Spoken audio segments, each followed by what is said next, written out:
¿Alguna vez te has puesto a pensar qué fue de todo el armamento alemán cuando terminó la Segunda Guerra Mundial? La historia de estas herramientas de guerra, desde su captura hasta donde terminaron, revela una mezcla fascinante de historia, política y misterio. Número 1. La incautación aliada. Un tesoro terrenal. Cuando la Segunda Guerra Mundial llegaba a su fin, las potencias aliadas victoriosas se encontraron en una Europa devastada, enfrentando la abrumadora tarea de desarmar y desmilitarizar a Alemania. La que alguna vez fue una poderosa fuerza militar, Alemania, ahora estaba derrotada, con sus ciudades en ruinas y su gobierno colapsado. Pero el fin de la guerra desató un complicado proceso sobre qué hacer con las enormes cantidades de armamento que quedaron atrás. Inmediatamente después de la guerra, las fuerzas aliadas lanzaron una extensa misión para incautar y controlar los remanentes del ejército alemán. No se trataba solo de recoger armas regadas por ahí. Requería una planificación cuidadosa para asegurar que este armamento nunca más fuera utilizado en conflictos futuros. A medida que las fuerzas alemanas se rendían, los soldados aliados se movían por pueblos y campos, descubriendo arsenales ocultos de armas, incluyendo rifles, ametralladoras, artillería, tanques e incluso armas experimentales que nunca habían visto el campo de batalla. Cada arma era un recordatorio de la ingeniería alemana y representaba un riesgo si caía en las manos equivocadas. Los estadounidenses y los británicos encabezaron un esfuerzo masivo para catalogar estas armas. Este proceso fue más que un simple conteo de artículos. Implicaba estudiar la tecnología detrás de ellos. Los ingenieros examinaron cada pieza, evaluando su diseño y uso potencial, mientras también mantenían registros para los juicios por crímenes de guerra. Cada arma fue registrada y se tomaron decisiones sobre qué hacer con ellas. Los acuerdos de la posguerra llevaron a una división de las armas alemanas capturadas entre los aliados, influenciada por el papel de cada nación en la guerra y el valor estratégico del armamento. La Unión Soviética, por ejemplo, se llevó una gran parte, reutilizándolas para su ejército o pasándolas a gobiernos aliados en todo el mundo. Manejar la pura cantidad de armas fue un desafío mayúsculo. El almacenamiento se volvió difícil, ya que los aliados necesitaban lugares seguros para mantener este equipo militar a salvo de robos.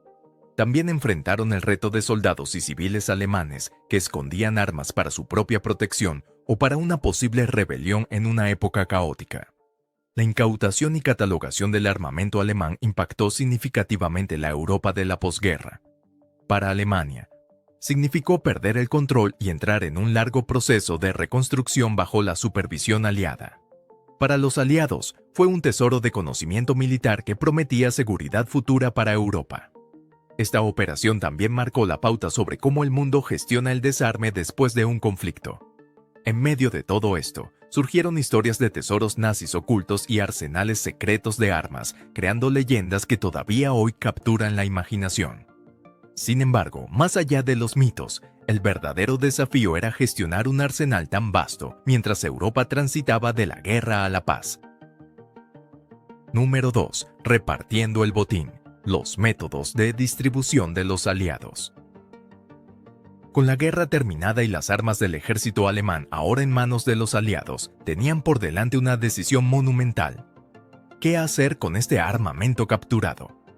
No se trataba solo de repartirse el botín de la victoria. Era una tarea crucial que daría forma a la seguridad de una Europa devastada por la guerra y al nuevo orden mundial. Los aliados habían hecho acuerdos durante y justo después de la guerra para asegurar una distribución justa de las armas alemanas, reflejando el papel de cada país en la derrota de los nazis. Pero lo de justo era complicado, ya que cada nación tenía sus propios intereses y la sombra de la inminente Guerra Fría se cernía sobre ellos. Los países que más habían sufrido en la guerra, como la Unión Soviética, presionaron para obtener una mayor parte del botín. Cada aliado calculaba lo que necesitaba para fortalecer su ejército y protegerse de futuras amenazas. Las armas más avanzadas a menudo iban a parar a aquellos con las habilidades para usarlas o mejorarlas. Alemania fue dividida en zonas de ocupación, y las armas encontradas allí eran controladas principalmente por las fuerzas de ocupación, lo que llevaba a negociaciones entre los aliados por artículos específicos. A medida que comenzaba la Guerra Fría, los Estados Unidos y la Unión Soviética se apresuraron a recolectar la mejor tecnología, usando estas armas como herramientas y como moneda de cambio. Para los soviéticos, capturar los avances alemanes ayudó a que su ejército creciera rápidamente.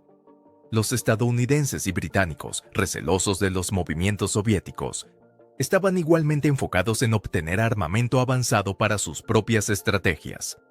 Esta lucha por asegurar el conocimiento militar alemán marcó el inicio de la Guerra Fría, con ambos bandos ansiosos por obtener una ventaja.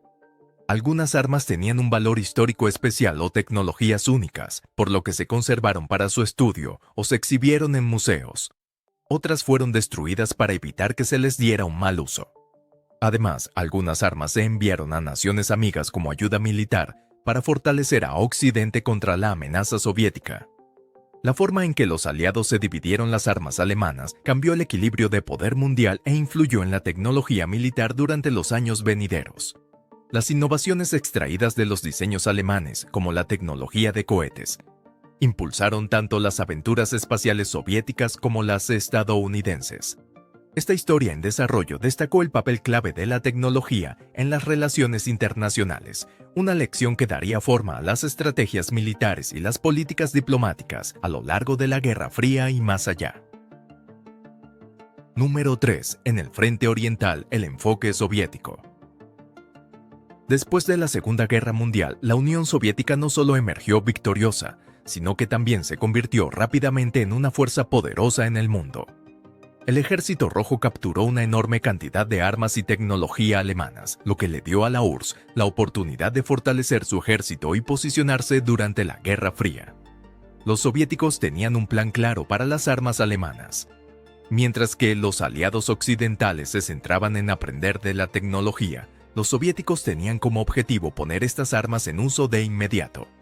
Tanques, cañones y artillería alemanes fueron rápidamente integrados en el Ejército Rojo, y los científicos alemanes fueron presionados para trabajar en proyectos soviéticos. Una de las primeras acciones que se tomaron fue mezclar las armas alemanas en el arsenal soviético, permitiendo al Ejército Rojo reabastecer sus existencias después de la guerra. Esto también sirvió como una solución temporal mientras las fábricas pasaban a la producción en tiempos de paz. Los tanques Panzer alemanes y los potentes cañones antiaéreos entraron en acción poco después y fortalecieron a las fuerzas soviéticas y a sus aliados. La mayor ganancia para la Unión Soviética fue la tecnología avanzada que dejaron los alemanes, especialmente el cohete Okum-2, el primer misil guiado de largo alcance. La URSS capturó estos cohetes y a sus creadores, impulsando sus propios programas de misiles y espaciales. Este esfuerzo condujo a logros significativos como el Sputnik, el primer satélite artificial. La influencia de Alemania fue más allá de los cohetes. La industria de la aviación soviética se benefició de la investigación alemana sobre motores a reacción. Hicieron ingeniería inversa en aviones alemanes, incluido el primer caza a reacción, el Messerschmitt Me-262, que sentó las bases para los jets soviéticos como el MiG-15. Estos cazas destacarían más tarde en conflictos como la Guerra de Corea, enfrentándose a aviones estadounidenses que también estaban influenciados por la tecnología alemana. Los soviéticos también tenían la mira puesta en la tecnología nuclear. Examinaron los avances alemanes en física para acelerar su propio proyecto de bomba atómica. Aunque gran parte de la investigación nuclear crucial provino del espionaje a los Estados Unidos, los documentos y expertos alemanes que capturaron proporcionaron información valiosa. Número 4. Los almacenes de los aliados occidentales. Almacenamiento o estudio. Después de la Segunda Guerra Mundial, los Estados Unidos y el Reino Unido tomaron medidas cuidadosas con respecto a las armas alemanas que habían incautado.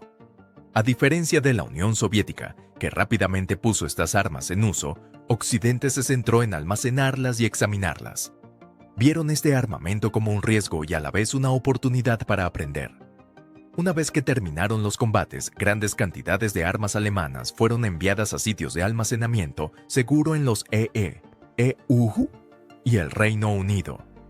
Estos lugares, desde bodegas remotas hasta bases militares protegidas, albergaban de todo, desde rifles básicos hasta avanzados cohetes P-2.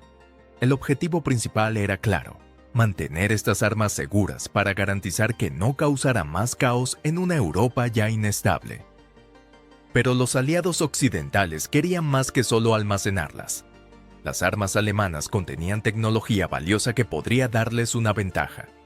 Los Estados Unidos, por ejemplo, reconocieron el potencial de los descubrimientos alemanes en cohetería, motores a reacción y ciencia nuclear. Así, muchas de las armas capturadas se reservaron para un estudio a fondo. Una parte clave de este plan fue la Operación Paperclip, un programa secreto que trajo a más de 1.600 científicos e ingenieros alemanes a trabajar en los Estados Unidos. Esta iniciativa ayudó a los EU a obtener conocimientos valiosos sobre tecnologías avanzadas e impulsó sus programas militares y espaciales.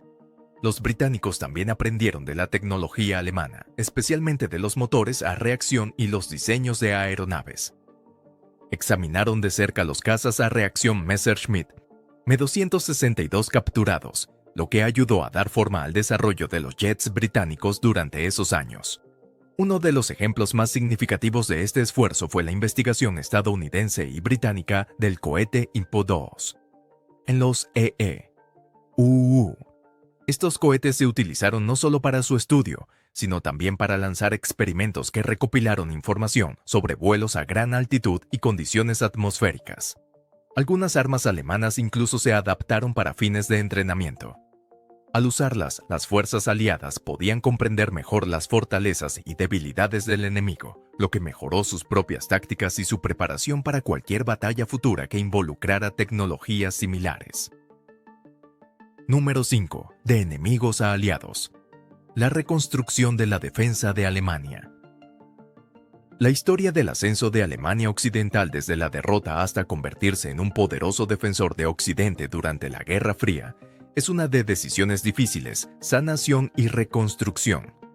Este capítulo explora cómo Alemania Occidental se rearmó y la complicada política detrás de ello.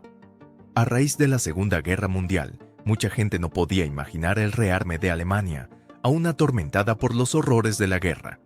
Pero a medida que crecían las tensiones de la Guerra Fría, la necesidad de una defensa sólida contra las amenazas comunistas se hizo evidente. La ubicación de Alemania Occidental la convirtió en un actor clave en esta lucha. El camino hacia el rearme no fue fácil. Las fuerzas aliadas, especialmente Francia, desconfiaban de una Alemania rearmada, atormentadas por los recuerdos de pasadas agresiones alemanas. Sin embargo, los Estados Unidos, al ver la creciente amenaza soviética, abogó por un enfoque práctico para incorporar a Alemania Occidental en los planes de defensa occidentales, lo que finalmente condujo a la creación de la Bundeswehr, las Fuerzas Armadas de Alemania, en 1955. Para construir rápidamente un ejército capaz, Alemania Occidental utilizó los recursos disponibles, incluidas las viejas armas de la Wehrmacht. Esta elección generó controversia debido a la oscura historia ligada a estas armas. Sin embargo, la necesidad urgente de un ejército funcional para apoyar a la OTAN pesó más que esas preocupaciones. El armamento excedente de la Segunda Guerra Mundial, desde rifles hasta artillería de mayor calibre, fue reacondicionado para la nueva Bundeswehr. Poner estas armas en servicio implicó no solo desafíos logísticos, sino también la creación de nuevos métodos de entrenamiento que incorporaron lecciones del pasado y se ajustaron a las realidades de la Guerra Fría. Muchos exoficiales de la Wehrmacht, absueltos de cualquier lazo nazi, desempeñaron roles clave, aportando experiencia esencial a la recién formada Bundeswehr. Sin embargo, depender de las viejas armas de la Wehrmacht fue solo una solución temporal. A medida que la tecnología militar avanzaba rápidamente y Alemania Occidental se alineaba con la OTAN, quedó claro que era necesario un equipamiento estandarizado. Este cambio condujo al reemplazo gradual de las armas de la era de la Segunda Guerra Mundial con armas de fuego y tanques modernos de fabricación estadounidense, asegurando que Alemania Occidental pudiera operar eficazmente junto a sus aliados de la OTAN. Número 6. Más allá de Europa. Armas alemanas por el mundo.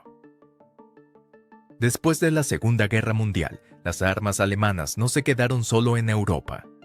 Se extendieron por todo el mundo, afectando guerras y apoyando a países mucho más allá de sus fronteras. Esta historia rastrea el viaje de este armamento mientras cobraba nueva vida en tierras lejanas, cambiando drásticamente la política y los conflictos globales. Después de la guerra, los aliados se quedaron con enormes arsenales de armamento alemán. La Guerra Fría y la ola de países que obtenían su independencia crearon oportunidades para que estas armas se distribuyeran por todo el mundo. A medida que nuevas naciones se liberaban del poder colonial, las armas alemanas excedentes inundaron el mercado mundial. Muchas se vendieron o se regalaron como ayuda militar para apoyar los intereses occidentales o soviéticos. El Medio Oriente se convirtió en un destino principal para las armas alemanas. Naciones como Israel, Egipto y Siria usaron este armamento en una serie de conflictos que dieron forma a la región. En la Guerra Árabe-Israelí de 1948, ambos bandos dependieron en gran medida de armas pequeñas y vehículos blindados alemanes, con Israel usando rifles Mauser y ametralladoras MG-34, originalmente diseñadas en Alemania. Los estados árabes también recibieron cargamentos de estas armas a través de canales soviéticos y de Europa del Este. En África, el auge de los movimientos de independencia y los conflictos resultantes involucraron con frecuencia armamento alemán de la Segunda Guerra Mundial.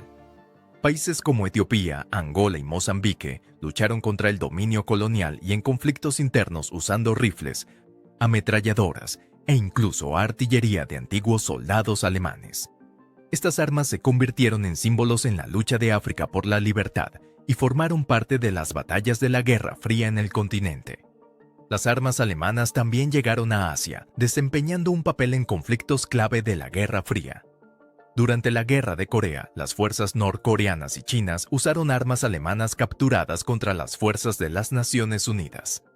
En Vietnam, ambos bandos en sus guerras utilizaron armas pequeñas alemanas adquiridas a través de fuentes soviéticas y chinas en sus tácticas de guerrilla contra las tropas francesas y más tarde estadounidenses. En América Latina, las armas alemanas terminaron en manos tanto de fuerzas gubernamentales como de grupos revolucionarios. En países como Cuba, Nicaragua y El Salvador, estas armas alimentaron guerras civiles y movimientos revolucionarios.